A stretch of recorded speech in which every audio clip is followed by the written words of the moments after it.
Sakirasa, and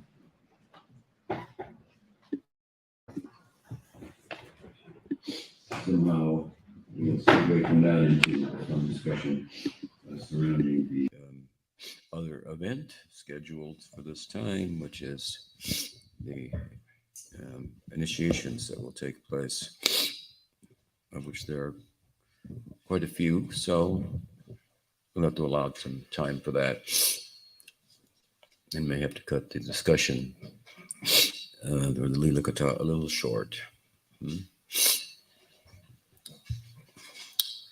And as mentioned yesterday, we began this discussion a little late, but there have been some extenuating circumstances, as you know, health issues and so forth. But we began yesterday with a discussion that involved the first place in the Bhagavad, which describes the manifest Leela, in which Krishna's adolescence began to manifest, and as a result of that, or subsequent to that, the Purvarag, kind of a love and separation, a type of love and separation between Radha and Krishna at the budding time of puberty. And from there, the text itself, the Bhagavatam, goes into chapter 16 and 17, which, again, as I mentioned this yesterday, but worth repeating, as the Kaliya Lila, 2 chapters. But chronologically, it actually is a Poganda Lila. So Sukadeva is narrated it from Jiva Goswami's point of view, out of ecstasy rather than out of adherence to any particular chronology, as he was moved in the course of his speaking to Parikshit Maharaj. So that is it. So he went in that direction, whatever it may have been. I mean, largely it's fairly chronologically correct, but it differs from some of the other Puranas, which would focus more specifically on that, rather than on the bhava, the feeling, the ecstasy, the rasa of it all, which is Sukadev's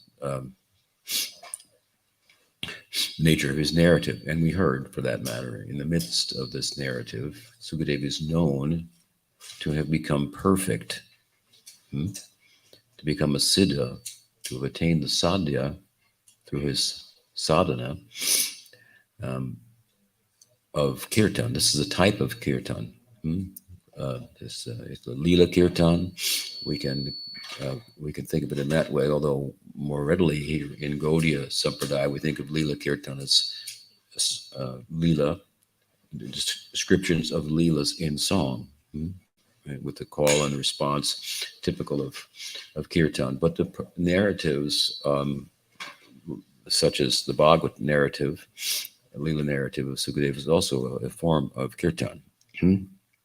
Just for your information, to clarify the fact that, as Rupa Goswami points out, Sukadeva became perfect by kirtan. So we have a good example. And who became perfect by, if Sukadeva became perfect by chanting, who became perfect by hearing? Any guess? Who's Sukadeva speaking to?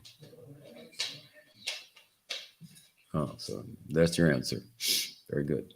He was listening, and so he was drawing out from Sukadeva with his enthusiasm to hear the kirtan of the sage, in the context of which he attained Gopi Bhav. This is how Sanatana Goswami looks at Sukadeva Goswami in his Brihad Bhagavatamrita.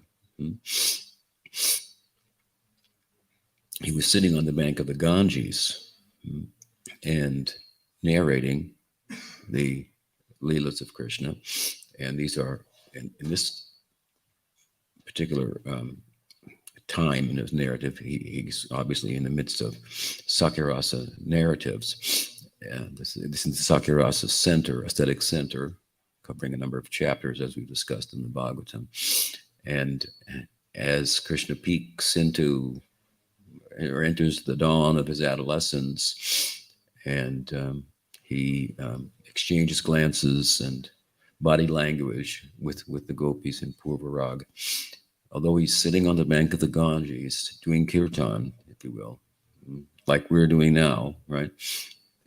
He found himself internally that he had become a member, Sanatana Goswami says, of the Braja Lila. So his sadhaka deha, his practitioner's body, which is what we're said to receive at the time of initiation. I had mentioned in our previous session when we spoke about Prabhu Sanatan Goswami that at one point he came to Jagannath Puri, and he, given the condition of his body and the apprehension that he had that Chaitanya Mahaprabhu would embrace him, and thinking that his body was impure, that he should avoid that. He was thinking to throw himself under the Rath Yatra cart of Jagannath, kind of Vaishnav suicide. But Mahaprabhu, as you may recall now, and most of you were here for that, I think, that discussion, stopped him from that. To his omniscience, he checked him from going forward with that plan. And at that time, he told him that Diksha Kale, at the time of Diksha,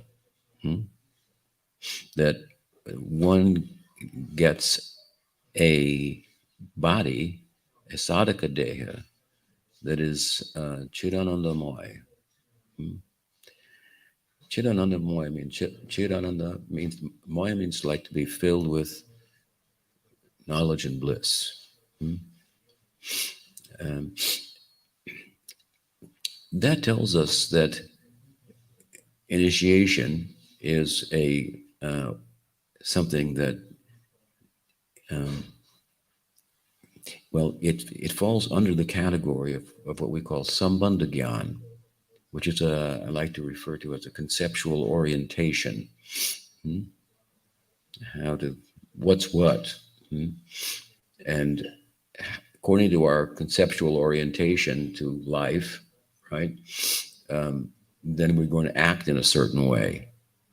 It will foster a certain type of action. That's called, in the context of our tradition, the sambandha, the conceptual orientation, gives rise to bhakti, which is the abhideya, the way we act, which gives rise to the prayojan, which is the goal, the fruit of it all. So sambandha, abhideya, prayojana. So initiation falls under the heading of sambandha gyan. Sambandha literally means like relationship.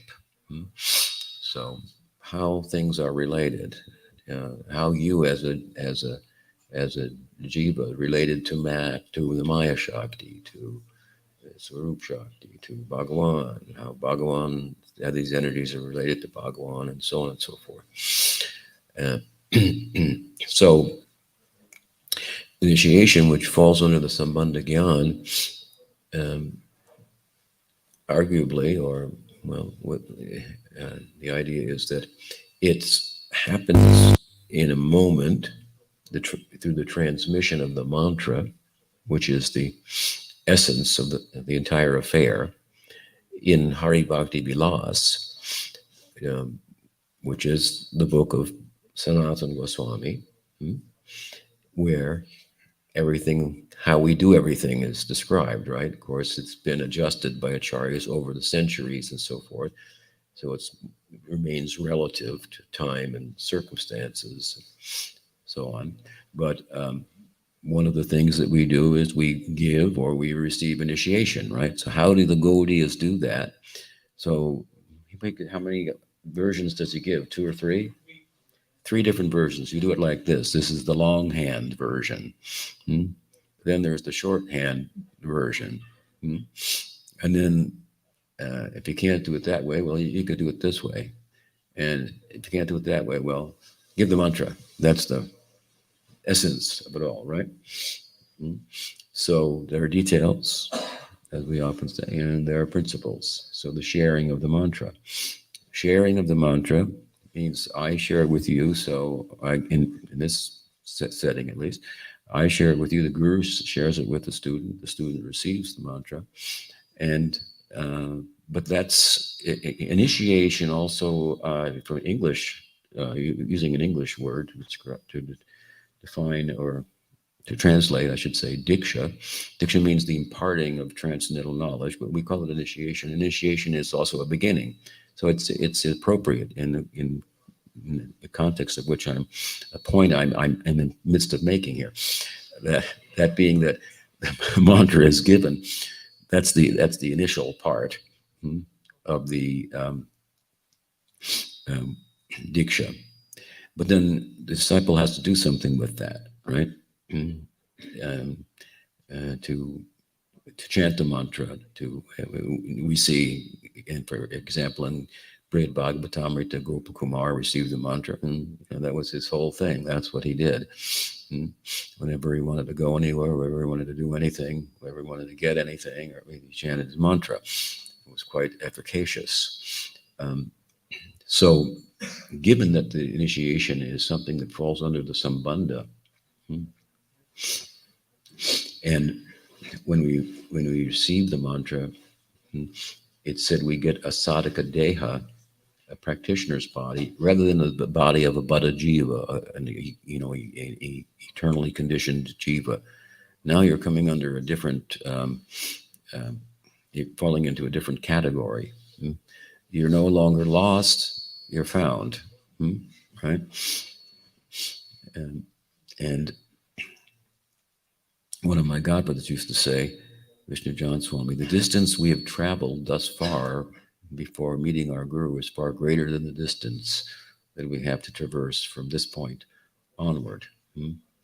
So it may take some time, but the time that it's taken to get this far, you cannot even measure it.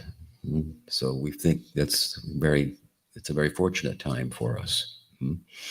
Fortunate time to have a human birth, fortunate time to have sadhu sangha and a sadguru. What more do you need, right? Bajahure mana shinandanandana. Abhay charanara vindure. Dulaba manava janama satsange. Taraha e baba sindure. Dulaba manava janama. The human life, manava is janma is dulaba.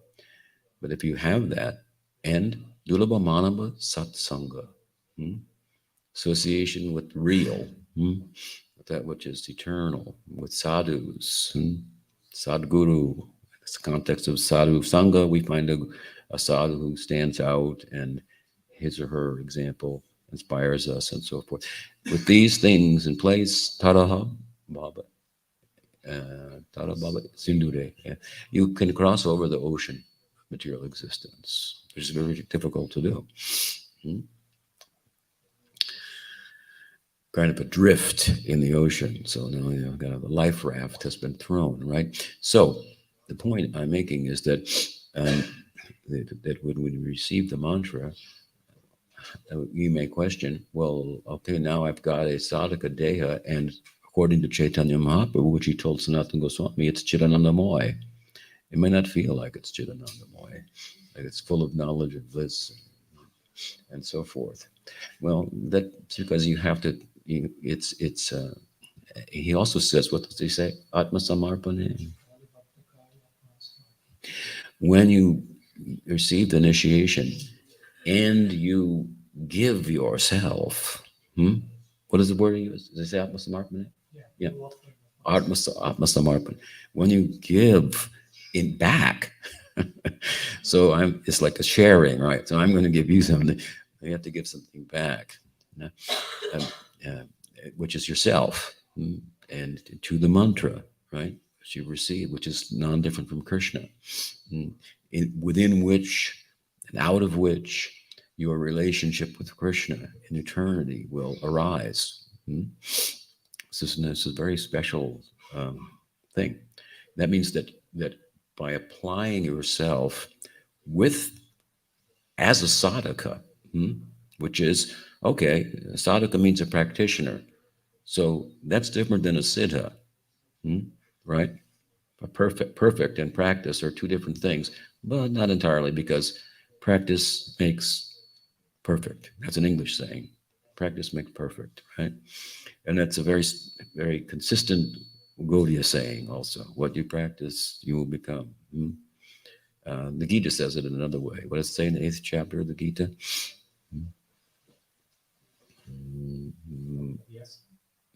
Whatever is on your mind, then that you will attain another birth accordingly. Yam yam bapi smaram bhabam, chadite ante kalevaram, tam tam evati konteya, sanata bhava bhavitaha. So what you think about, well, that's what you practice, what you did, how you conducted yourself, what you talk about, well, that's what you will think about, and so forth, and that will have a net result, if you will, at the time of death, and that will determine the next birth. So that's in a broad sense, and then within the context of Gaudiya Vaishnavism, that as we practice, so we will attain a corresponding perfection. So, given that a sadhaka deha, a practitioner's body that we receive at the time of initiation, is by its very definition a work in progress. It's not a siddha deha. It's a sadhaka deha. It's a practitioner's body. So you're given a practitioner's body means you're initiated into a practice, right? Um, um, and therefore it's not something, initiation, and this is my point, that happens in a moment. It could, and there may be some extraordinary examples where the mantra is imparted and Gadadhar Pandit, realizes everything. But there are not a lot of Gadadhar Pandits amongst us these days. And so we see that it takes time. We have, the body is made of senses, and those senses identify with, contact, sense objects of sight, sound, touch, and so on and so forth. And we like some, we don't like the others. We find some hot, others cold, this and that, and so on and so forth. And then so an identity is arising out of that. That's the material identity. And the practice of bhakti, if you will, is one in which we practice and catch ourselves and correct ourselves from doing that. And in its stead, we contact sense objects like the beautiful flower, and we immediately see the flower, we immediately think, oh, that would look so much more beautiful if it was in Krishna's hand. We might think, I'll beautify Krishna, but then when we give it, we see the flower looks more beautiful now. So we don't, I'm just giving an example, look at the world and it doesn't speak to us like that at every turn. It doesn't sound like that to us. It doesn't look like that to us, right? It doesn't feel like that to us because we've been feeling, seeing, and hearing in a very different way that has fostered an ongoing chain of changing identities in samsara, or the cycle of birth and death. This is a very practical, down-to-earth way of changing your entire identity. And it's one from material to spiritual, where, as I say, we are trying to come in touch with sense objects, which we do inevitably, right? Even in the contemplative life, it's unavoidable. And in the context of doing so, make that connection with sense objects that our senses make one that is for the pleasure of Krishna, rather than just for the pleasure of our senses, which would mean, of course, and which does mean that, well, some things that have been pleasurable to the senses, we will reject because that won't be favorable for Krishna's service, or won't be pleasing to Krishna. And some things that we didn't like, well, we find that they are favorable for Krishna's service. So we will embrace them. This is what sadhana is about. It's a in the words of Pujapad Sridhar Maharaj, what did he say? A fire of ordeal, something like that, right? It's a love is born from the womb of sacrifice, right? So sadhaka deha is a work in progress. When Mahaprabhu says, at the time of Diksha, your body becomes filled, we have to think, well, what is the time of Diksha? It's a time, it has a beginning, but the time span of it, is what I'm saying, extends beyond the moment of imparting the mantra. And it extends to the time in which you, or the student, is successful in responding to that which is given, which will take some time, and this is a learning curve. And we've been going in an entirely different direction, as I'm explaining, for longer than time exists. So to change the course, as you are doing, all of us, we must have come in touch with something pretty profound. If you think of the nature and the measure, the extent of our conditioning that has no beginning, how we've been habituated to move, and there's the momentum behind that for so long. Now, some of that momentum is still carrying us, obviously, right? And we're still, burdened by it, if you will. But we have been kind of like run into like somebody hit the brakes here. That's the power of sadhu sangha. You don't, I'm not sure how you realize how dramatically the course has been changed. A whole different, we couldn't even see what was ahead, and then a whole new picture is given what the possibility is, what the prospect is, and how we were going in the wrong direction. So this must be a force outside of nature itself. It must be supernatural because it's moving against the nature of our conditioning and our identification with the natural world, right? And it's twofold in one sense, because material nature's been trying to tell us, but she doesn't speak the same language. Material nature is, well, not supernatural, it's natural.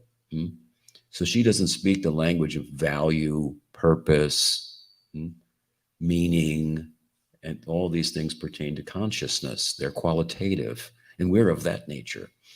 So it's a little hard for nature to talk to us, but she does in some ways. There are ways, and we'll come to that also in our discussion, how we can communicate with nature through ritual and so forth. But indirectly, the problems that we run into in life, the failures, the difficulties, if we just could use our intelligence a little bit, reflect on it, we see, well, maybe I'm going in the wrong direction, and we can get through that push, if you will, of material nature, which in the Bhagavatam, she says, I feel bad about it, but that's like, what can I do? It's who I am. I'm also a maidservant of God, but I'm not conscious. So what can I do, directly in his service, who is the Param Brahman, supreme consciousness. I've got these little consciousnesses that are the small gods, because the one God decided to become many. They're in my midst, and they don't really belong here either. They make me move, but they make me move, and the purpose, really, properly understood, of my movement is to push them towards their maker, to help them meet their maker. Indirectly, material nature indirectly pushing us in that direction. And when we get to a point where we think, this is not working, then we're actually starting to communicate with nature. You've been taking from me, I've been patient, but it's not working for you. Can you see? Hmm. So, uh, whereas nature can only speak to us indirectly, hmm, being objective, and ourselves being subjective, hmm, being nature being non-experiential and ourselves being experiential by nature, qualitative, a unit of value, meaning, purpose, and so forth. And all that's coming to the fore in human life. So along with nature pushing in one way, you have sadhu sangha coming in the other way. And the sadhus, they can speak our language, the language of consciousness, right? Because they are sat. Hmm? They are a sangha of sat, that which endures, that which has meaning, purpose, that which is. We'll be here today, and unlike nature, it won't be gone tomorrow. Hmm? And we are of that nature. So the sadhu can speak directly to us. So these two forces, at a certain fortunate point in our lives, is what um, trajects us, puts us on the trajectory towards towards prema, through the means, the method, the practice that we call sadhana bhakti, which is practicing life. So there's ups and downs. There's um, times when we're more successful than not. Um, but over time, within sambandha, hmm, before the abhideya, the practice that arises out of the conceptual orientation is full. Hmm? It's full when it's not just done with the senses.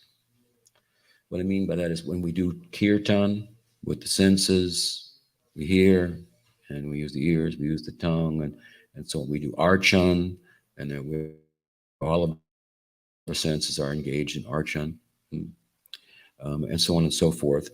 Um, we are, as sadhakas, doing this without, because we've seen others do it and it looks like it really works for them. Great. And they say that it does.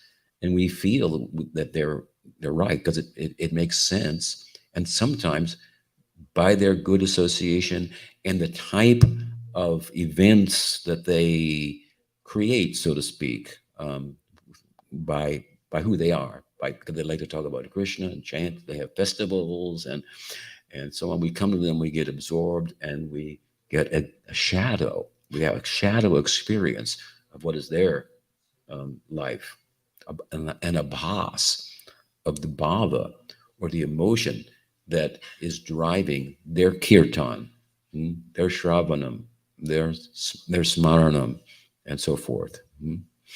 And it's very electrifying for us, and it's somewhat contagious and inviting and inspiring and so forth. But that is not our reality yet as a sadhaka. Hmm?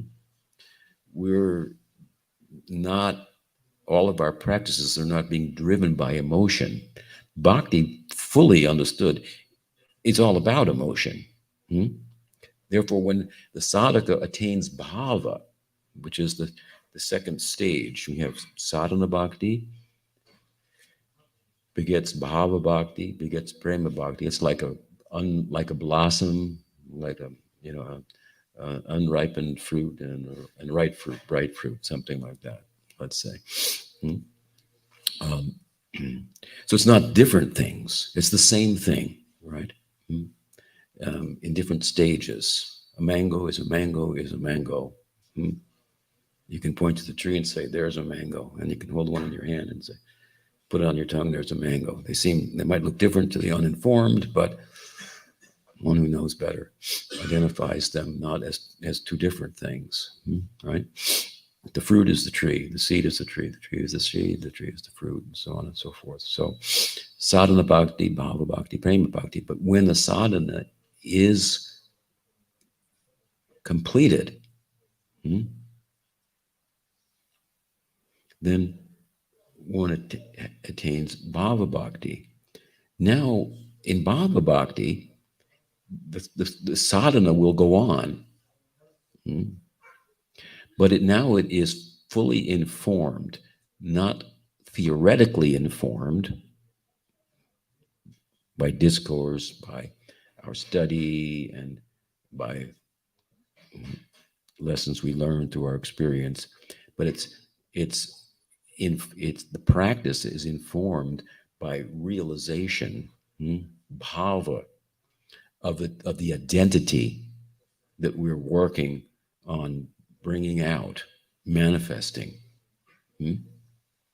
That's different than the material identity that arises from our senses in touch with sense objects for the pleasure of the senses. And so we've been trying to please Krishna's senses, so we become successful, right?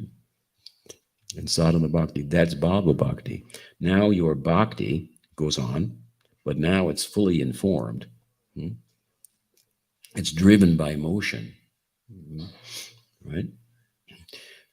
That's when this initiation now is complete. The sambandha is now complete. So when it's complete, then what Mahaprabhu told Sanatan, that Diksha Kale, at the time of Diksha, that you get a body that is Chidanandamoy. In case you want to, well, it didn't look like I got one. Did you get one? I just wanted to explain that point to you. It takes a little bit of time. So we and of course we went into segued into this, which seems appropriate. It just happened to go that way, given the fact that, as mentioned earlier, we were going to impart the mantra to some students this morning. But we got there by way of speaking about Sukadev's experience, right? He was a sadhaka. He was doing this kirtan of Lila kirtan, Lila narrative, to explaining to Parikshit Maharaj, and he went through 9 cantos, 10 chapters, so that and 10 and 9 cantos and 14, 15 chapters of the 10th canto. It took him a while to get there, but he arrived. He was sitting on the bank of the Ganga in his sadhaka deha, and he saw, I have another body. And in this case, it was a gopi deha. He attained Swarup Siddhi.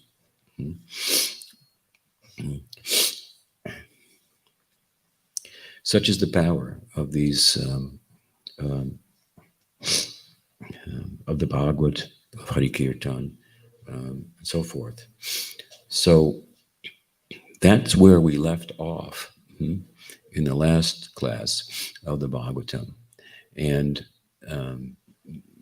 it's very beautiful because it's in the middle of the Sakyaras narrative, but it's just now the gopis are just being introduced, which is, as I've said before, these are very compatible. In the Braj, only these two are compatible, Sakya and Madhurya, and they're the main focus of Gaudiya Vaishnava, Madhurya Rasa in particular, and Sakya Rasa has a supporting role. It supports that role of Madhurya, and it has its own life. So, just as within that Sakya Rasa center, there starts a mention of the young gopis and Krishna's reaction, and his Narmasakas, kind of their particular contribution and seva starts to manifest. At this point, Sukadev had his realized himself. Wow. From there, then we're taken to the 18th chapter, and I mentioned this the last session that we had, 18th chapter of the Bhagavatam, which is centered on Balaram's slaying of Pralambasur, but that comes at the end of the chapter. And I wanted to get to that. I don't know if we will while we're here. Not today, but the chapter begins, and that's where we turn our attention now, with once again another description. I don't think there can be enough of them, of Krishna's returning to the village, because it's following a particular the chronology, if you will, of Sukadev's ecstasy. Hmm. So, um, in that context, Kalia has been slain, and everyone's going to comes back to the village. Hmm. Um, and so the cowherds are coming back. The first three verses describe this. Hmm. First three verses of the chapter, and that is followed by several verses, by about four verses that further describe the environment. What we're entering into here is also a particular season, hmm, in Braj.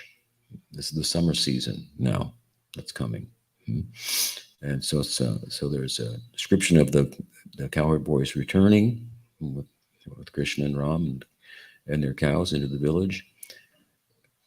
That's followed by some description of the climate, the nature of the seasons, and so forth. And then suddenly, it's followed by a beautiful prakash, or a picture of uh, Krishna and Balaram and the cowards heading out into the forest. It's just a reversal. There's a reason for that. That it suddenly they're going back out. That those two things, you think they would be separated by what's going on in between, and so forth. The reason for that is to emphasize the fun-filled nature of summer. Hmm? We'll talk about it a little bit. This is the time of the year, summer, that's under discussion. And Krishna is a full adolescent. So, unlike earlier sections of the Bhagavatam and within the Sakirasa center, again, there'll be gopis will show up here and there, right? So, Ata Krishna Parivrito Gnatibir Muditat Mobhi. Sukadeva Goswami, of course, he's speaking, and he says that Krishna, then thereafter Krishna, Parivrita, surrounded by his companions who are Muditatmabhi, who are abounding in bliss. Their selves, their Atma, has reached the highest light, if you will. There's a famous statement in the Chandogya Upanishad that he attains his nature and dances and laughs and plays. What's that all about? So then the commentators and the sutras try to explain that, but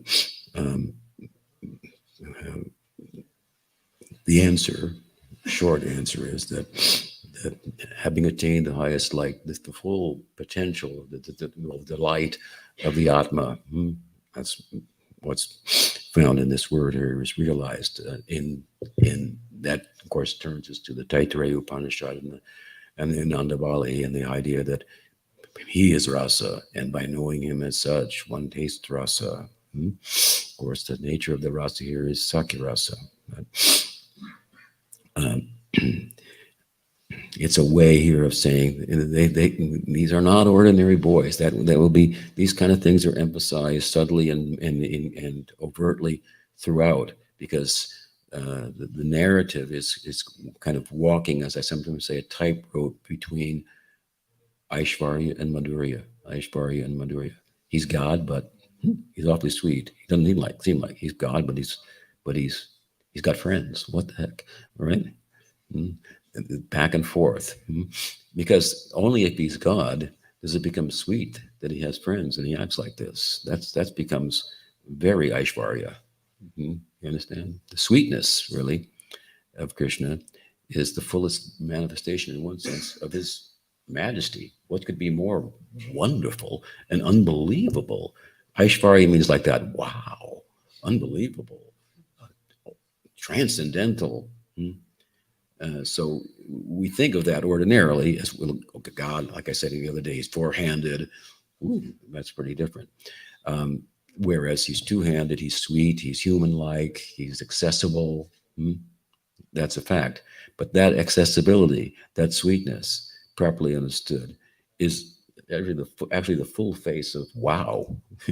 He who is everything is like that. And he's like that to associate associating in love with his devotees, and I can become such a devotee. That's like that's why I think it's Baladev Vidibhusan says something like on the back of the heads of all the Brajbasis, it says Aishwarya. But they can't see it. They can't see the back of it. But someone else might see the back of their head, or one of the others. But love is blind. So they're actually, in other words, what that this Muditatma being, with the implication of this word, they have, here they are, they're like just like herding cows, but they have attained the highest possible, most venerable position that you could possibly attain. They've always felt very nice and beautiful and accurate and appropriate, I would say, Bhaktisiddhanta Saraswati Thakur to have put the Rag Marg in one verse that Pujapad Srinivas liked so much that he like put it in stone, over his altar at the Chaitanya Saraswat Mat. Pujala Raga Patagorava Mange, Matala Harijan Kirtana Lange. Matala Harijan. What's the other saying? He says two way. Vishayarange, Kirtanarange, Vishayarange.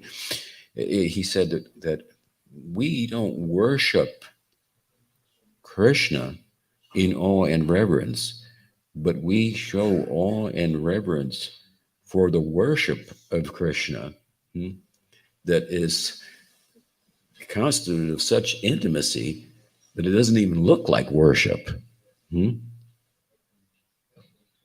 this is particularly the case within the Sakiras, where there's such equality between Krishna and his friends and his devotees. They're equals. Right? This is extraordinary, wonderful. So, Ata Krishna Parivrito Gnati Muditatmabi Anugi Yamano Nyabi Shat Brajam Go Kula Manditam. Well, let me read the translation. He says that thereafter, surrounded and praised in song by his sakas whose souls abounded in bliss, Krishna entered the village, adorning Braj with Gokul, the multitude of his and his friends' herds of cows. This is the first verse. Here,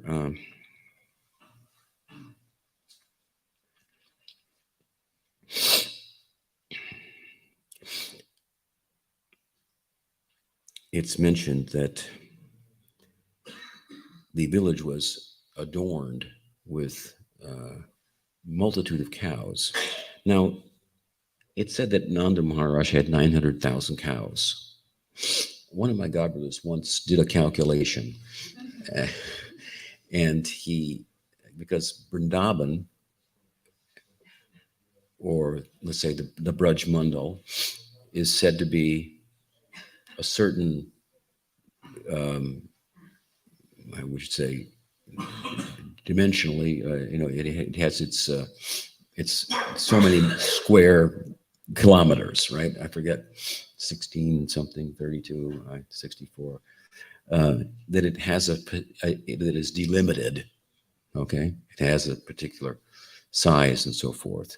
Now, it's interesting to note, important, that to think of Vrindavan, Navadvip, Puri, the Dham, as being a limited physical location is a Dham aparad, an offense to the Dham. So we have to understand these descriptions of the dimensions at the same time. What they are is that there are dimensions for the sake of the Leela, in the context of the Leela. just like it, it's a certain number of steps to go from, you know, Govardhan to Radhakund and so forth. It has to work like that in the Leela. So this is how it feels in the Leela. But to get to the Leela, you have to start by knowing, this Dham is non-different than Krishna himself. Radha Bhagavan Brajesha Tanaya Tadhama Vrindavana. And Krishna's everywhere, right? Where is Krishna? He's omnipresent. I say sometimes, I've said before, reality is a person. It's just not us. I mean, that's how we think. We kind of look as if the world is like for us, moving around us. We're constantly finding it's not, but we still think it must be. If I keep trying, I'll be able to control the whole thing, but it's not. But it is a person. What does the Gita say? Jagadavyakta Murtina.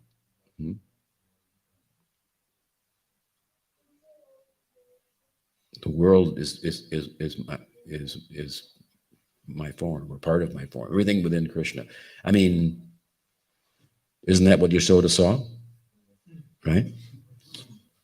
Can you argue with that? She looked into his mouth for dirt, and she found the whole of material existence inside of him, while she was sitting outside of him. And Krishna says, just see my mystic power. Just see my Achintya Shakti. In the 9th chapter of the Gita. This is another example of Beda Bhed, right? Everything inside of him, and he's outside of everything. We call this a pan-entheistic perspective. You have the theistic classical perspective, where God is sacred and everything below is profane. And the two shall never meet. And then you have the pantheistic on the other side. God is everything. The classical theistic perspective is the origin of our environmental dilemmas, unfortunately. Start somewhere. And the pantheistic perspective, which doesn't beget that kind of a problem, has its own problem. That the personality of the Godhead, any lovable, in a real sense, prospect, a love for God is absent. I mean, how do you love everything? I mean, it becomes more less specific. The more specific, the more the love can be concentrated. This was Arjuna's experience, right, in the Gita. Krishna showed himself to be everything, and he said, "How do I love that?" I mean, it's amazing, but could you just come back into your four-arm form and then your two-arm form? Then I can taste Sakya, intimate love in friendship. Otherwise, with everything, I can't put my arms around everything. It's not possible. I'm small. I'm part of it too. How do I love it? So, yeah. So what is that? Right. He made a calculation, and he said that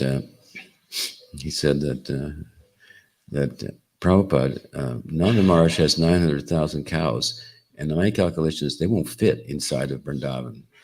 And Prabhupada said, you read too much.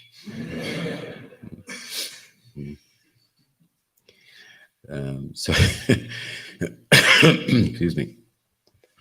So, the point here is that, yes, Nanda Maharaj has a herd of 900,000 cows, and that's a big herd of cows. I can tell you, you don't know. I got 4 or 5, and that's a handful. 900,000 cows. Now, that's Nanda Maharaj's cows. What's being described here is, but the way the word Gokul is being used here, is a multitude of cows. Now, you think 9,000, 100,000, that's a multitude, but each boy has his own family, each friend of Krishna, and they have cows.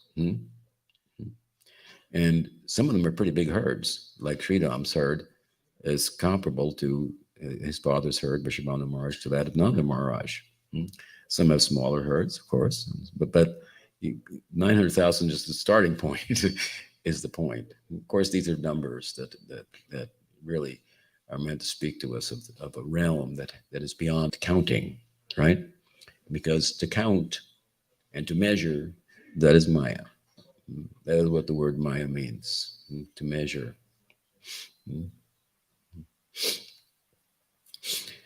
Reality is not measurable. It's not something that we can bring within the fists of our intellect, capture it. If you can measure it, then you must be above it. Hmm? You understand? Hmm? So this is not possible. I mean, you just look and see. I mean, the uh, just the exploration. What, if you want to start, Europe goes west. By boat, and they don't fall off. It's not flat; it's round, and then and then you populate the Earth and so forth, and then you start heading into the sky, and then and there's the space, and it's there's no end there, right? And that's the material existence. It's also infinite. Hmm? Infinite number of jivas. All these things are inconceivable, and this is an important point. There are things that are inconceivable. Hmm? Mahabharata makes the statement. It's important, and they should be accepted on the basis of Shastra and not allowed to get in our way by trying to wrestle with them, make them fit, or dismiss them, right? Which would mean the thinking process, the logic process got in the way. And that's not an unreasonable, suggestion. It's a statement to emphasize the limitations of knowing by logic, by reason. It's tarko pratishtana. You never get anywhere. There's always another reasoning that can. Let's take the physical laws. The physical, well, you can't change the physical laws, right? Of course, you don't know them all. And those that you think you know, what do you really know? You really know only a conscious experience of what the physical world is like. It may correspond with somebody else's, human anyway, conscious experience of what the world's like and how it works. But you cannot empirically say that what we know through physics is what the physical world is like. It's just a conscious experience of it. I mean, you can say there's a moon so many miles away. That's just, we just go in there inside of consciousness. That's where you're going. Hmm? What about how do the devas look at it, for example? And there's a good theory these days that, oh, maybe the humans are just what do they call it? A human, a computer simulation. There's credible theories, so-called. So there has to be a computer or whatever programmer on the other end, right? So some type. So yeah, it's um, um,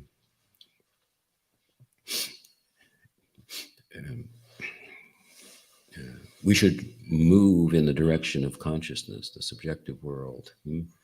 And it's much more friendly. There are many more possibilities there, and so on and so forth. So this is deep within that subjective world where Krishna-Lila manifests, where the consciousness of consciousness is love. The consciousness of consciousness. I'm using the two words in slightly different ways, but this is the Braj Lila, and here the term, of course, comes Braj too. In Braj, the multitude of cows coming in with Krishna and Balaram behind them, surrounded as they are by their friends who are singing their glories. And the cows then decorate the whole of the village. They decorate it, right? Which is Braj. The very word itself means like what? Cow sheds, cow pastures, cow. It has a um, movement is implied in it. it's a, what is a verb? It must mean to go, to move, to it's a nomadic. Cowherds are nomadic. Even as they crossed from Gokul, the Jamuna, they arrived in the summer. This is earlier in the 11th chapter of the 10th canto. They arrived there, and the text says, "Vane Sukam." Sanatana Goswami comments. It means that the summer is particularly happy and fun time. Here now it's a little later, but again, summer is coming. That this comments in this text as well. This idea, the fun of summer.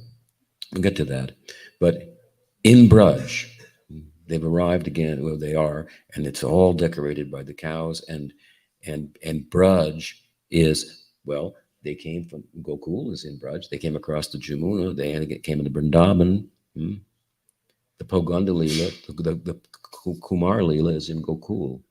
The Poganda-Lila is in Vrindavan, and it involves moving around from place to place.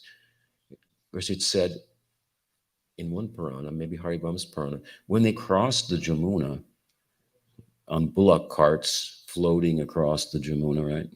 The whole village, they moved to Vrindavan in order to be close to Govardhan Hill, where Upananda, the elder brother of Nanda Maharaj, had scouted ahead and found there's great grasses over there, and we're cowherds, so this is a good place to relocate to.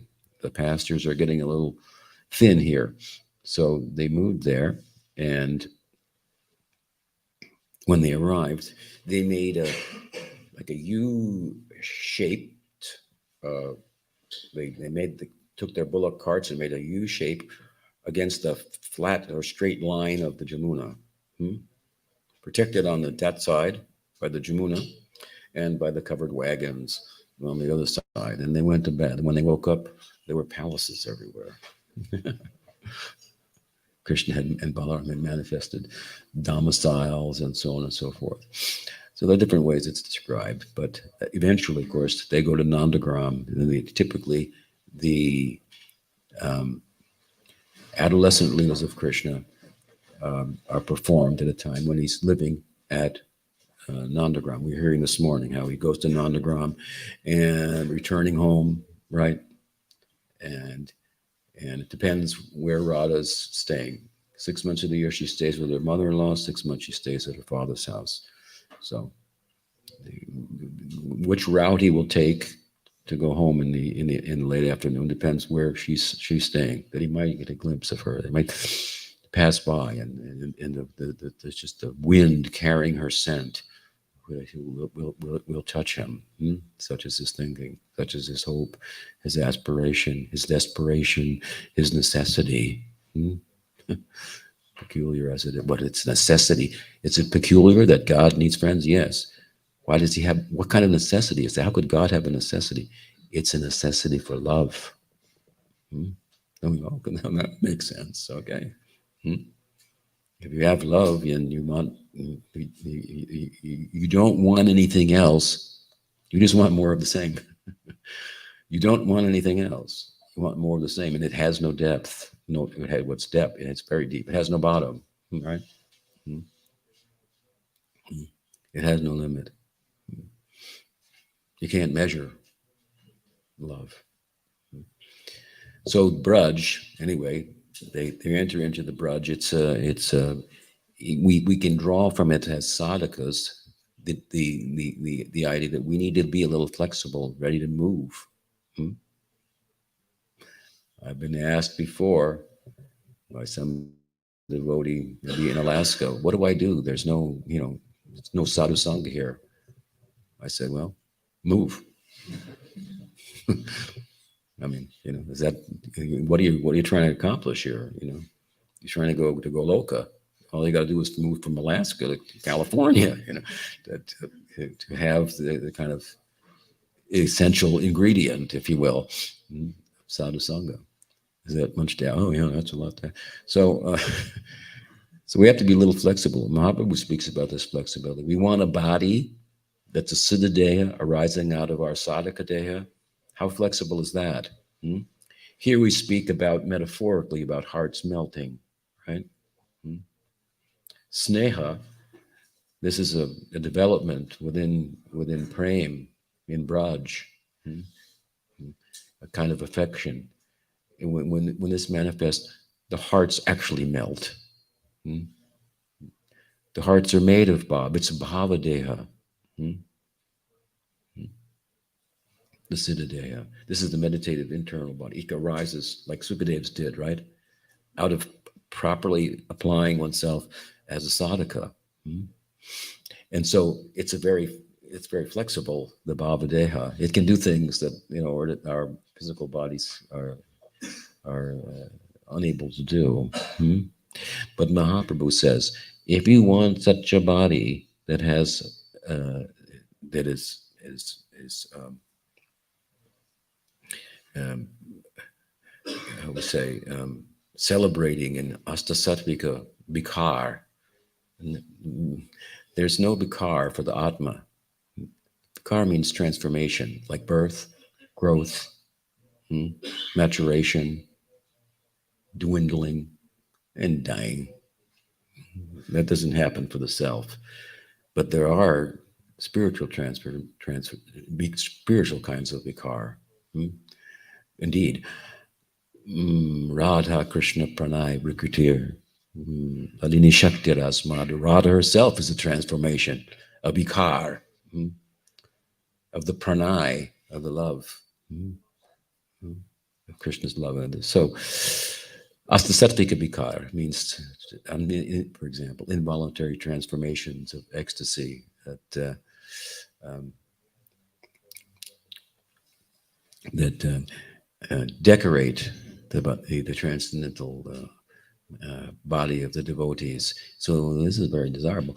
If you want this, Mahaprabhu says, you have to become a little flexible first. You have to be able to move like this. Trinadapi sunichena, Turodapi sahishnuna, manina manadena, kirtaniya sadahari. You have to be a little flexible. You have to be able to bend a little bit with your quite a bit with your sadhaka deha. Well, but people are pushing back, like the blade of grass. Let them push. Hmm? If you are doing kirtan, you cannot be harmed. Kirtaniya sadhari. Nothing can harm you. Hmm? It may appear, they may vilify you, they may harm you physically, or they may insult you mentally and so forth. But if we're doing kirtan, then we'll be consistently not letting distractions get in our way. We're moving towards the perfection of our sadhaka deha. Then you have nothing to worry about. Nothing can hurt you. You can just bend over, and people see that and think, "Oh, what kind of person is that?" So, to be a devotee, it's a big adventure and a challenge, right? So, let me continue. That is the first verse of the three. A brief discussion of it. Let me read it again. Thereafter, surrounded and praised in song by Asakas, whose souls abounded in bliss, Krishna entered the village, adorning Braj with Gokul, the multitude of his and his friends' cows, herds of cows, not just cows, herds of cows. Thus, verse 2, the two brothers played in Preo Bhakti in the nomadic realm of Braj, and they did so in the guise of protecting cows. Gopala Chadmamayaya. As the summer season, characterized by heat waves that are unpleasant, natiprayan, to the senses, shariram, arrived. So here we find probably a very profound insight in the verse that the two brothers played in Preo Bhakti. Preo Bhakti, of course, is the term that Rupa Goswami uses to describe bhakti. It means like pleasing. pleasing, the pleasing one. Some say it means the second one, the second pleasing one. Um, and in that regard, it's worth noting that Jiva Goswami, in his Priti Sandarbha, places the excellence of Sakirasa above the excellence of Vatsalya Rasa, as in this way differs from Rupa Goswami, who places the excellences of Vatsalya above Sakya. Now, of course, Rupa Goswami would not disagree that there are aspects or types of Sakya Rasa that certainly do exceed in excellence of intimacy, and developments of prem, that exceed the possibilities within Vatsalya. Perhaps it can be harmonized in that way. But the pleasing one, and that's a long conversation, the history of Indian aesthetics, the word prayan and how it plays out and so forth. But Rupa Goswami has identified this, he's employed this word, and he says the two brothers, they played in Preo Bhakti, right? In the nomadic realm of Braj, and they did so in the guise of protecting cows. Now, that's the central point here in the verse. Gopala Chadmamaya. So they did so in the guise of protecting cows. So what does it mean here? There's three meanings we'll draw from this. He's saying that they were disguised as coward boys because actually they're God. And that's the obvious and earliest first message. Again, we want to be reminded, and Sukadeva wants to remind us that, look, I'm talking about something here. It's like really extraordinary. I know it sounds like they're just herding cows, which is like not the highest occupation in the world. It's not even, it's like out in the back, it's not in part of the metropolitan Big Apple or whatever it is in Europe.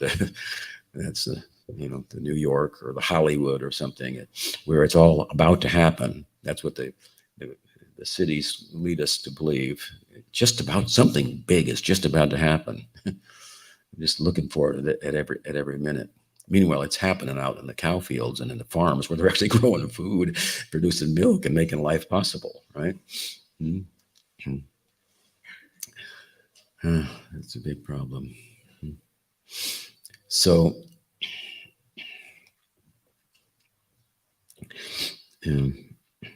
so he wants to remind us that well, they're herding cows, but he says they're in a disguise of herding cows. The implication being they're actually God. Remember that now, that they're God. Now, herding cows, again, it's thought, and Baladev Vidyabhushan makes this point in his commentary on Laghu Bhagavatamrita. He says that we should not think that how can God be a cow herder, which is such a lowly occupation. Now, this is how people in India, would think about this hundreds of years ago. The cowherds, they're like low people. We might not think like that. We have a different, orientation and indoctrination and so forth. But they think like that. The cowherd people, they're like jungle people, out in the back. They don't get educated. They have their own simple rituals and superstitions and whatnot that govern their lives and so forth. They're not sophisticated. So therefore, you can understand from Baladev's commentary and other similar comments, previous acharyas, in times gone by, that people had this kind of a, block. Like, how can God be a cowherd? You want to add to that, how can he be, an illicit lover at the same time? It's getting worse, But, but with regard to the cow herding, the Baladev Bhushan in his commentary in Laghu Bhagavatamrita makes the point that no, you should not think like that. He says, because after all, he refers to the Go Sukta, where it's described that all the Vedic mantras are cows. The cows are manifestations of the Vedic mantras. It's all like, part of like Goloka. There's a place called Goloka, actually. So, so it's not a lowly occupation, but nonetheless, still, it's any occupation of this world, or any ordinary type of dealing, would seem not the place, for God to be found. But he's describing such an ordinary setting, and he wants to emphasize to the readers that this is a disguise. He's actually Bhagwan. So that's the basic general meaning that we'll draw from it. But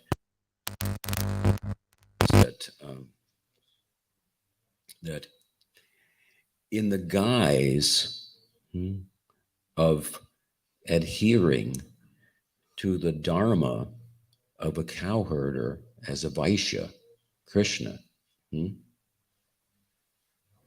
was actually only pursuing Preyo Bhakti. So we're going inside the Leela now. The first explanation takes us kind of outside the Leela. Oh, okay, he's God, and he's disguised like this, and so affording intimacy and so forth. Now, if we look at it from inside the Leela, Krishna's very eager to do his dharma as herding of cows, and he'll mention that to his parents and say, I must go cow herding. And he'll say, because the Brahmins must, Mother Yasoda say, well, why not, you want to become a cow herder? Why not? Your dad's got 900 cows. And there's a lot of assistants here that help him with the cows. You're the son of the king of the cowherds. So why should you go cow herding? You don't have to do that. Well, we can get others to do that. You don't want to spoil him, But Krishna says, well, that would be fine, Mother, but but should we ask a Brahmin boy to have someone else learn the recitals and recite the mantras? And he'll speak like this about the importance of dharma, religion. And Mother Yasoda would, oh, he's so religious. He's so dharmic. Mother Yasoda, Mother Sachi, when Chaitanya Mahaprabhu will offer the bhog, she thought, oh, my son is so religious. He's a good Vaidhi Bhakta. And to take great pleasure in this. So, but what Krishna's really doing is he's disguising himself as being dharmic and a cowherder because he wants to play with his friends in a forest. Not that he doesn't love the cows, he does and so forth, but his main preoccupation here is the Preyo Bhakti Rasa.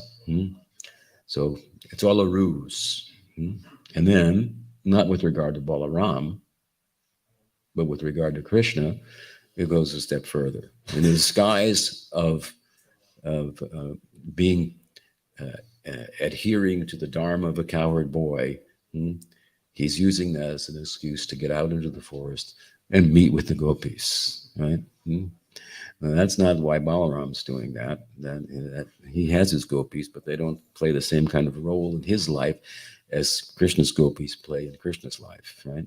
For Ram, Krishna is the focus. For Krishna, the gopis are the focus, and Ram indirectly will assist him, as Nityananda Prabhu, he'll directly assist him and let everybody know.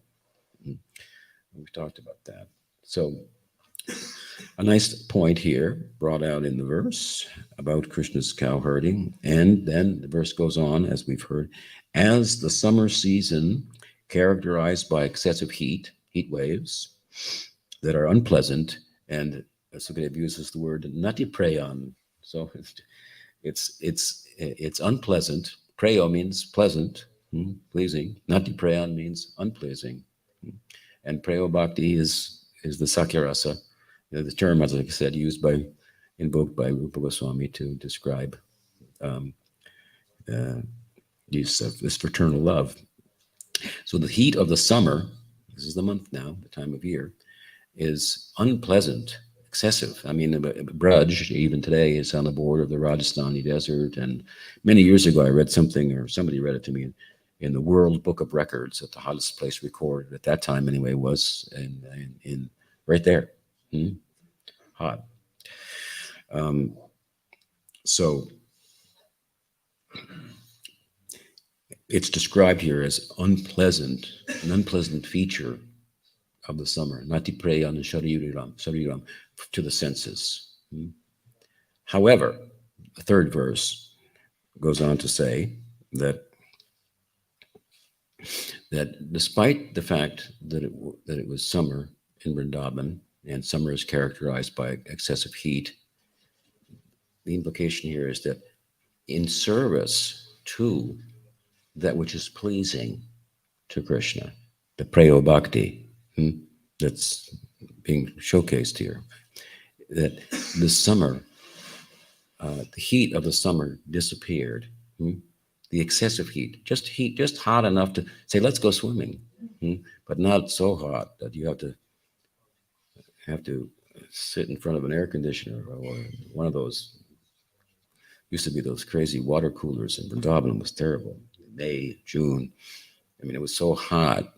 I mean, that it didn't get, it was like 105 at night, 120 in the day. Before you got out of the shower, the cold shower, you would be sweating, perspiring entirely. So if you have some of you have some experience of the Braj heat, you can relate to what's being described here. But the seasons, the transcendental seasons of Braj, I should read the verse. The transcendental season, they must be mentioned in the verse. Let's see. Yeah, Braja Brikridador Evam Gopala Chadmamaya Grismo Namartur Abhavan Natipreyan Charirinam. It says Grismo means summer. Namatur, how do you say? Ritu means like season. Rita. It in Braj, of course, this is village life, so they will live and respond according to the seasons. There's nothing like, it's coming in from Dwarka, there's a shipment, of this or that. It's what grows in that season. That's what you've got, and how that season shows itself. You live accordingly, and you communicate with nature also through rituals. So there are corresponding rituals that govern their life that are determined, by the seasons. This ritual would be performed in this season, this ritual in that season, and the whole idea, of course, is that the word Rita. I think it means like it implies that the world is teleological. It has meaning. It has purpose, and so forth. Now, of course, here we're in the Braj, and this is a different set of seasons. Of course, there are 6 seasons in India, but here the seasons are transcendental. So they're responding to the fact that summer, other than the excessive heat, is a fun time, because, well, the days are longer. I mean, everybody knows. It's fun. It's time for fun. School's out, whatever. I mean, now it's summer. We can be more active.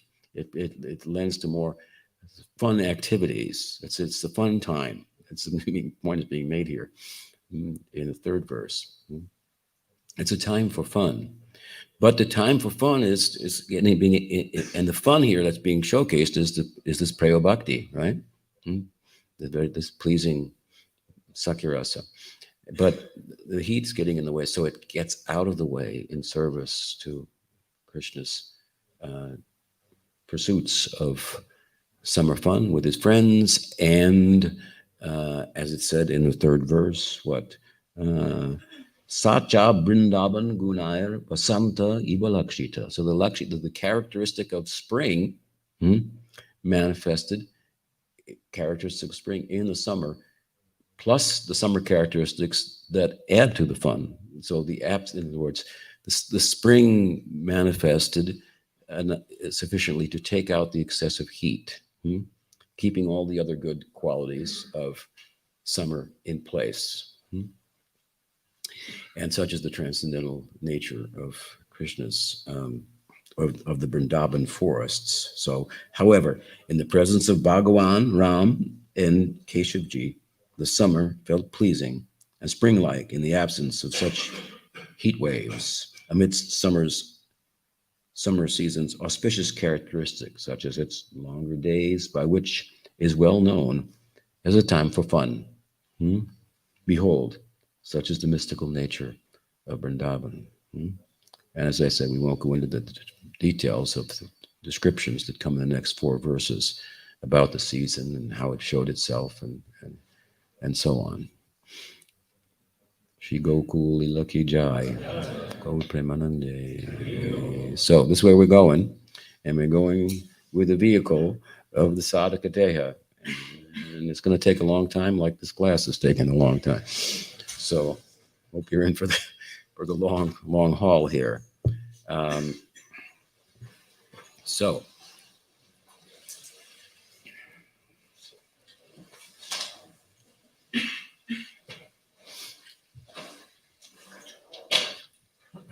some of my disciples who received Harinam from me some time ago, I spoke with a group of them. So you were there, except for,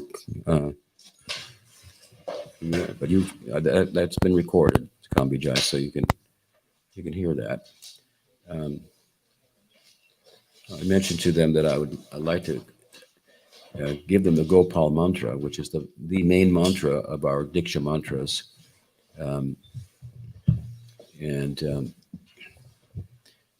There was a number of reasons. I explained those to you. One of them, which is, I don't know when we'll meet again. The world is up for grabs, but other reasons as well. So those of you who there heard me, if you would like to receive that mantra, you can come forward right now. If you don't, there's no problem. Oh, you can wait. You can come. Yeah.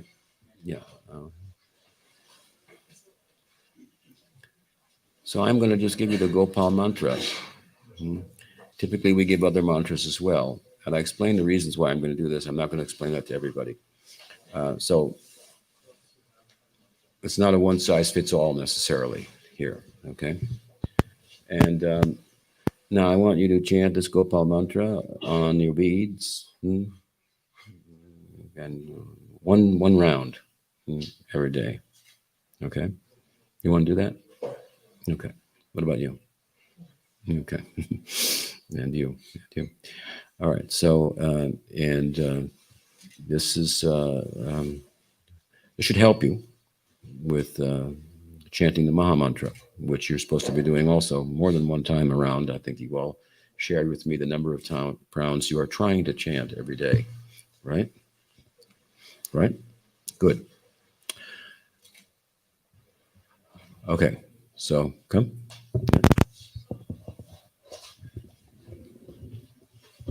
I'm going to give you this mantra, and then I will have Brigapad. You can send everybody here an email, the mantra written out. Okay? An email. Okay?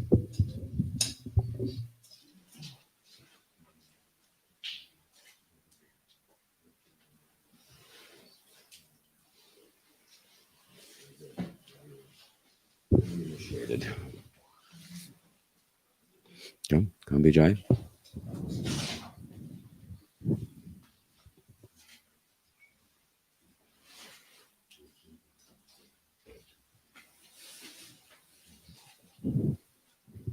Thank you.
I tricked you because I'm going to ask you to do something else too.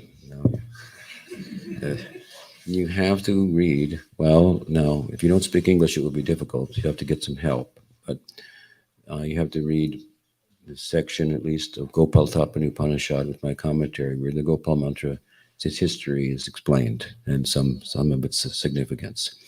That said, reading about it, hearing about it, will not comprehensively reveal the significance. That will come from giving yourself to the mantra. Swaha means at the end to give yourself. I give myself. The words, the names of Krishna's mantra are all in the dative case. So I'm giving myself to Krishna. I'm giving myself to Govinda. I give myself to Gopijana Vallabha. And how will you give yourself? Well, like the devotees of Braj give themselves, led by Radha herself, the very fullest form of sacrifice, or the love that's born from the womb of sacrifice. As I said, every devotee has a little bit of Radha in them, right? A little Hladini. So try to grow that, so to speak. It's as we've heard before, it grows. It's full and it grows. So you try to grow that and reinvest yourselves in spiritual practice. Okay. Right. Good Premanande. Okay. Next.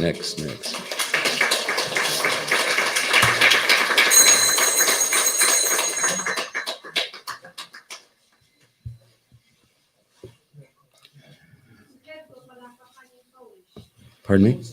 Oh, Gopal Tapani is in Polish. Yes. How do you say that? Can you say that in Polish? Can you say that?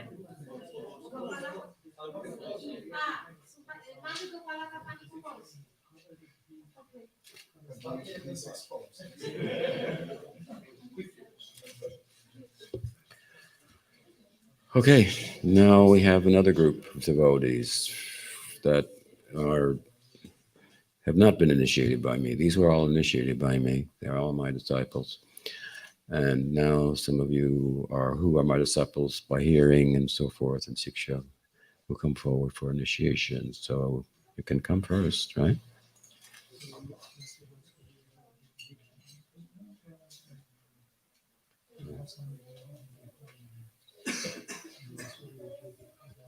Okay, that's a good idea. So let's begin with those who who I will give Harinam to, who are newer devotees.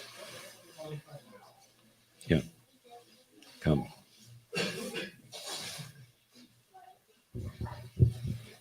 Okay, thank you.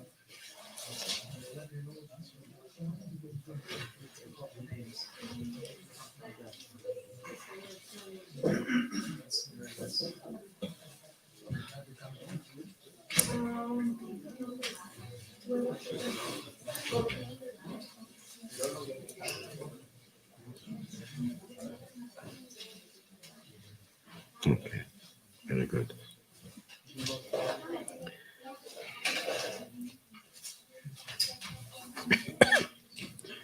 I'm gonna get some help here. Come, lift her hair. Yeah, some help.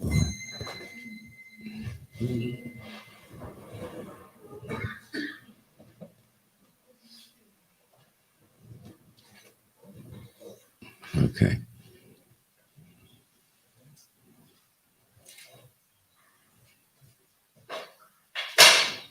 Very nice.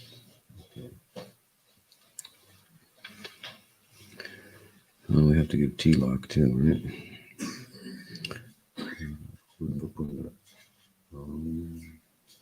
Okay, Shalai.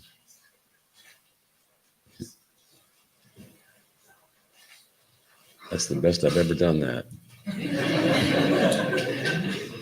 Proud of myself. Okay, there's 5 ingredients here to the initiation. I think this idea comes from Baladev Vidyabhushan and picked up by Bhaktivinoda Thakur. So the 5 ingredients are Nam, so a name, Krishna Dasi, for example. Pundra, word Pundra means that this kind of tilak, not this way, like the Shaivites. So I've given you that. That's our an identifying characteristic. When Prabhupada was first coming to America and he had to apply for a visa, they asked him any distinguishing bodily characteristics. He said, Vishnu Tilak. He wrote that on the application. So, then there's tapa. Tapa means austerity, penance. So, the penance is, here. In some sampradayas, in like Ramanuja Sampradaya, they brand the devotees with like the symbols of Vishnu, like a tattoo. But Chaitanya Mahaprabhu is a little softer. So we'll write Krishna's name or Ram's name. Yeah, I think we'll do that. That hurt? Well, okay. It's tapa, so.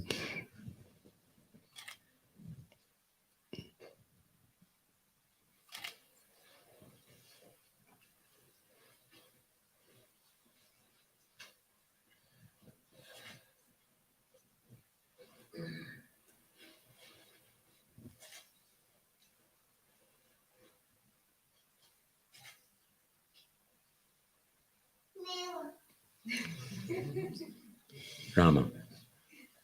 Says Rama. Balarama. So that's Pundra, Urva Pundra, Tapa. The Yogya will be the Sankirtan of chanting the name. Chanting the names on your bead, you should chant out loud. Not too loud. No. I mean, that's a daily practice. Yeah. And then, what's the other two?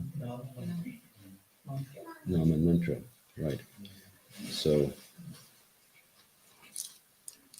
the mantra is the Maha Mantra for you. And so you have to chant certain number of rounds a day. You start with a big beat.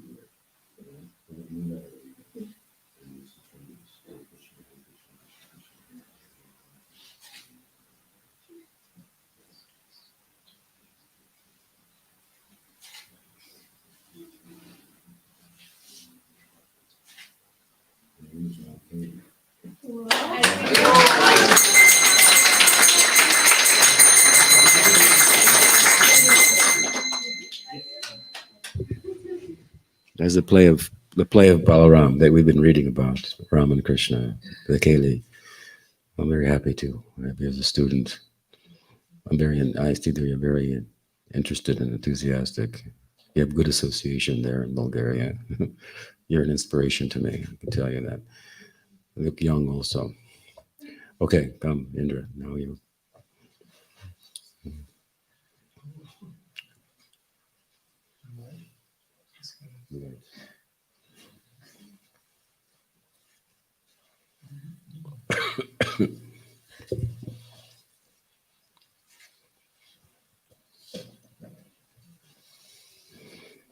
Okay, you can give some. I'm over here. Okay, very good. Very good.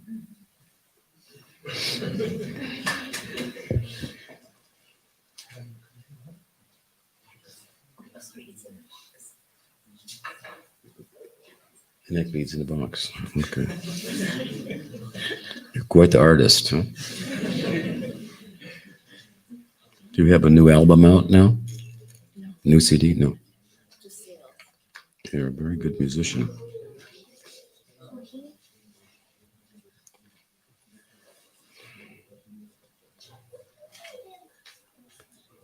Okay. So, some help is required.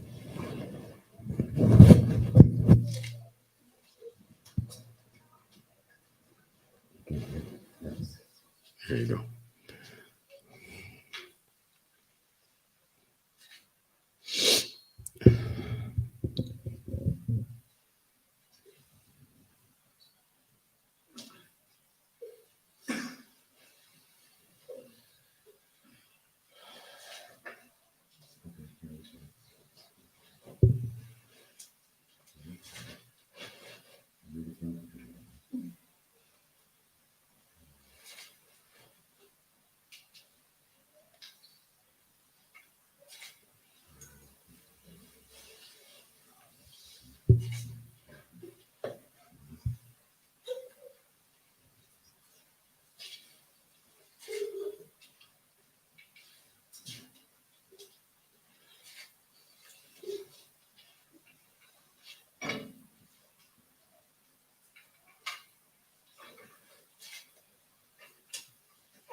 His name has 3 dots underneath it.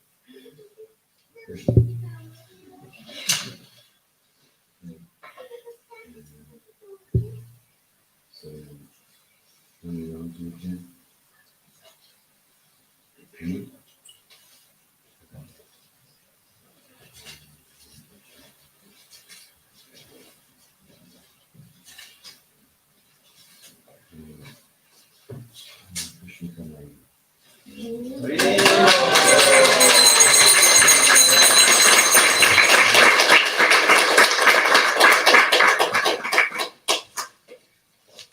Means darling Krishna. Does he?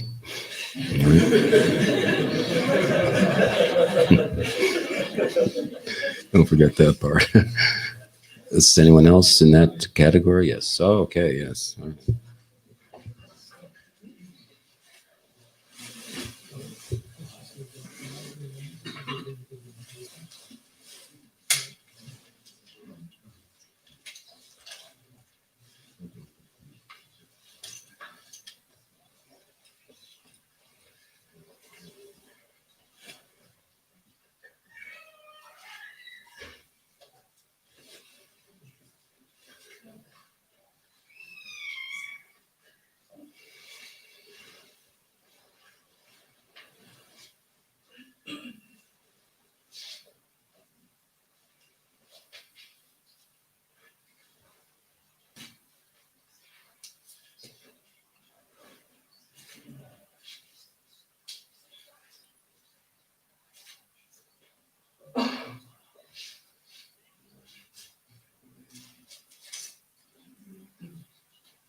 Wait.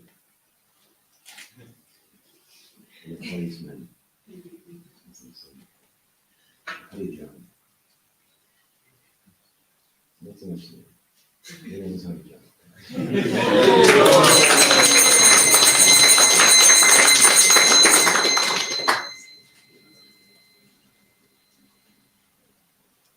Very good.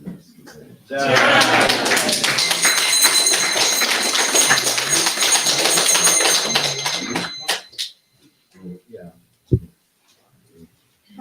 You'll chant that. Come back.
So your mother named you.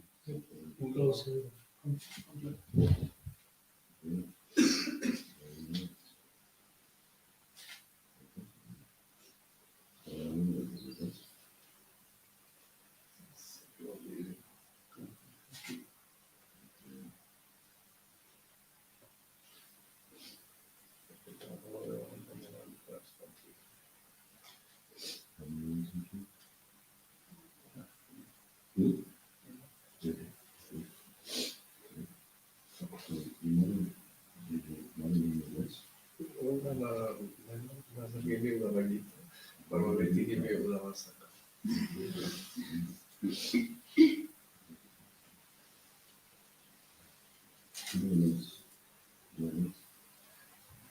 Joy.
Well,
this will be.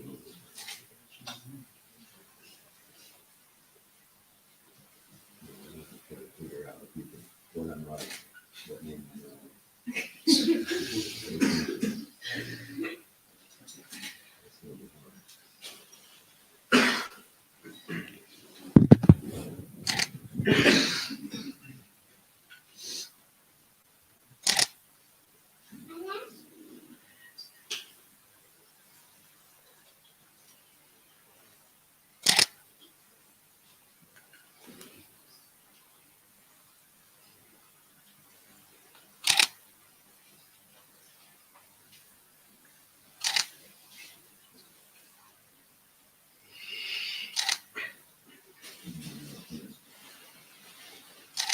Five letters.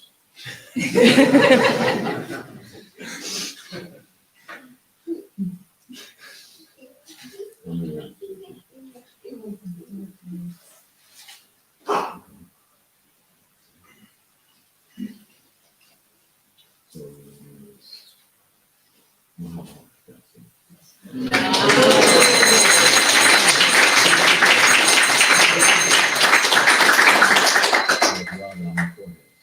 it's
These two, the husband and wife.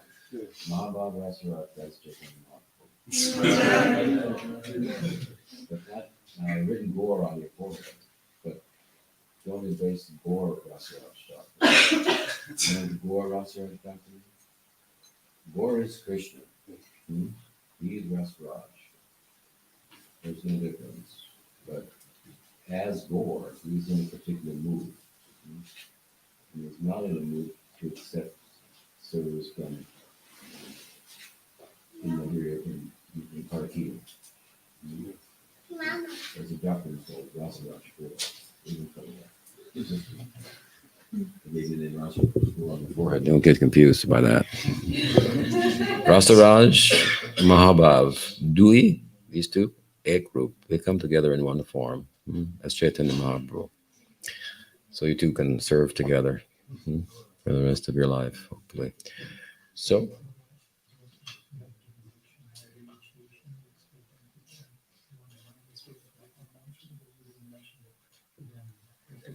I was going to give them the other mantras too, but it's like not, that'd be a lot to do right here.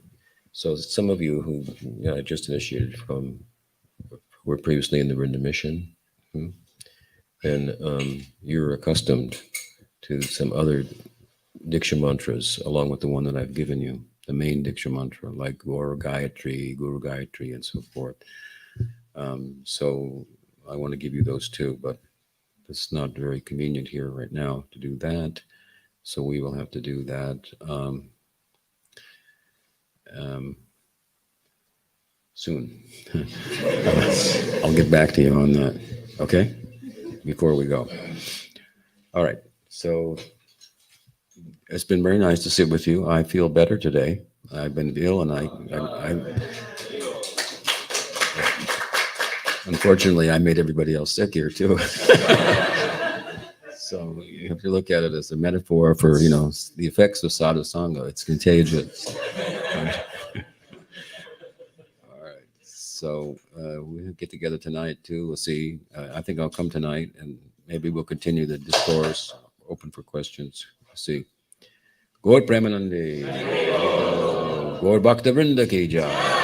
Vanchakalpatarubhyascha kripa sindhubhyevacha patitanam bhavane vaishnava brahmo namaha ananta koti vaishnava vrinda ki jai. Gaur Premanande.